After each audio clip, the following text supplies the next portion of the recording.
good people, welcome to FiddleHed Fiddle Lessons. I think practice is the most important thing. I've heard it before, it's cliche, but it's true. So to that end, I've created some practice routines to act as kind of like a personal fiddle trainer for you, like going to the musical gym, all right? And so the point of this routine is really for you to be more aware of your practice. And this particular routine is a 30-minute tune workout. And I'm gonna break it down for you real fast how it's gonna go. First 5 minutes, we're gonna work on tone, just getting a nice sound, as well as some simple scales. Next 5 minutes, we're gonna do intervals, like 2-note intervals, like 1 to 3. All this with a D drum to help us play in tune. All right, in the last 20 minutes, we're gonna focus on the tune, trouble spots from the tune, and remembering the tune. So, Kerfunkin' Jig is the tune we're gonna use. I have a D drone going, and I recommend just starting for the first 5 minutes on open D. Not the whole 5 minutes on it, but starting off by just getting a good sound on open D.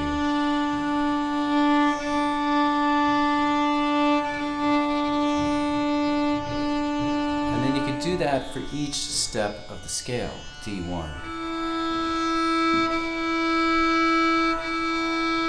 and D2. So I call that a slow scale, and you can do that in different ways. You also do an interval scale. Open to 1 4 times, 1 to 2 4 times.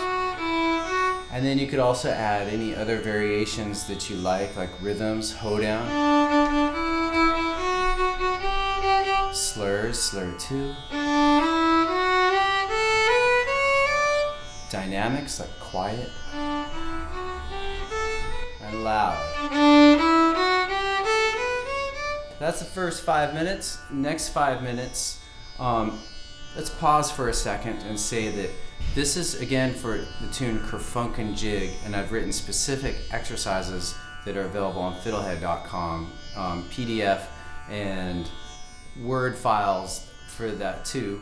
PDF file will be an outline, and then the same outline on the Word file, but you can edit it either in Microsoft Word or Google Docs on your own, so you can tailor this to your own practice, which is really what I want you to do. I don't want you to just blindly follow what I do. I mean, if that helps, to get you going, but I really want you to mainly be aware of how you practice and to kind of get involved with it creatively. So anyhow, the next phase that we'll do is doing kind of some more difficult warm-ups. So we can start with some difficult intervals from Kerfunkin', like E1 to A1. That's traditionally hard for beginners. Or something like A3 to open E. Or A3 to E1. Again, you can make these really fun by adding variations, rhythms. You can also, with these intervals, do something cool, which is sequencing them. Like take that pattern of say 1-3 on A string and do it on D next. And then put them together.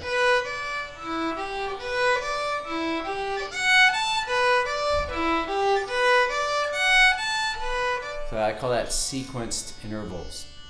All right, so that you've done your first 10 minutes, then after that, maybe set down your fiddle, stretch a little, stretch to the side, bend over, back up, touch your toes, breathe, whatever you gotta do, move around.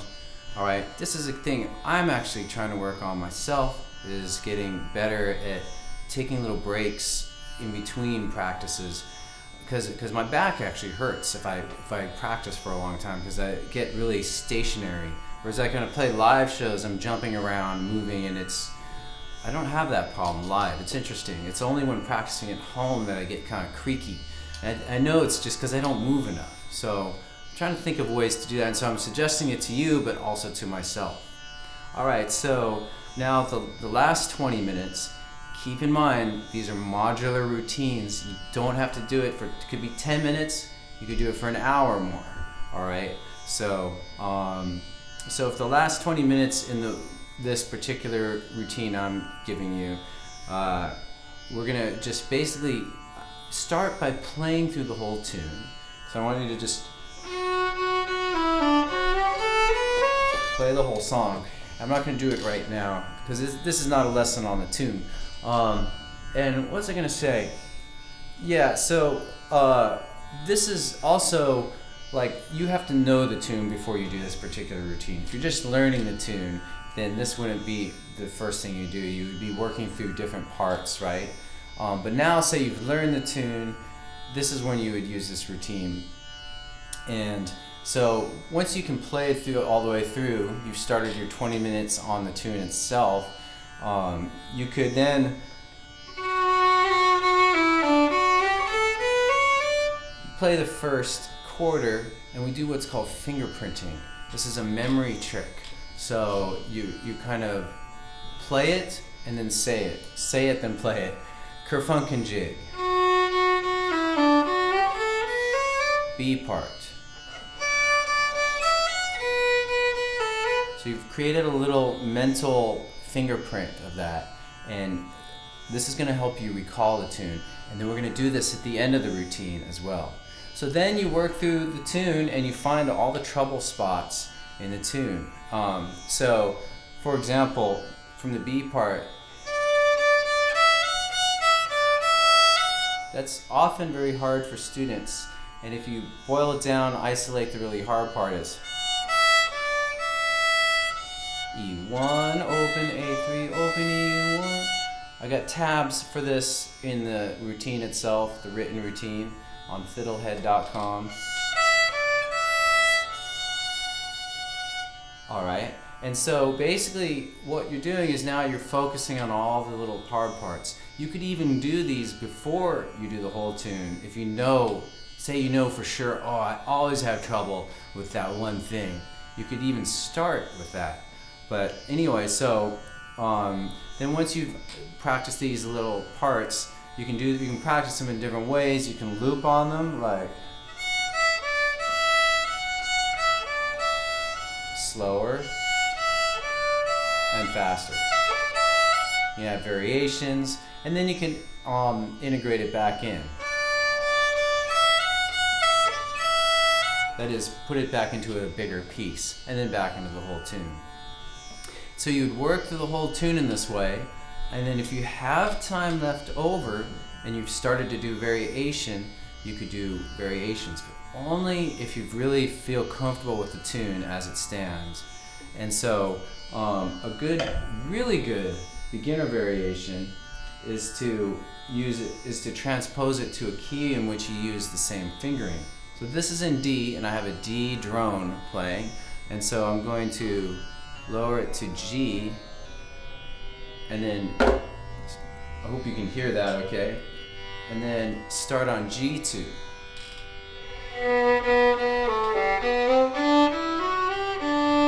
Great way to instantly create variation, alright? And then other than that, you could use the tune as an opportunity to practice. I'm just going to stay in G for now.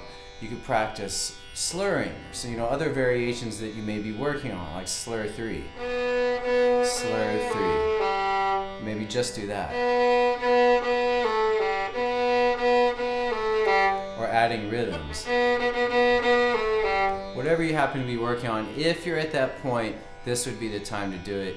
And for more advanced students, you may be getting to the variation part more quickly.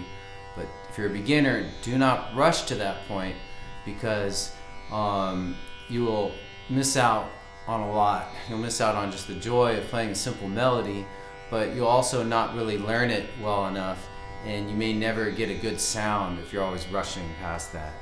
And to kind of close this lesson out, the whole purpose of doing this routine is to kind of polish your tunes, to make them sound better. What does that mean? It means playing better in tune. The drones help with that. It means having better timing. If you play with a metronome, that can also help with that.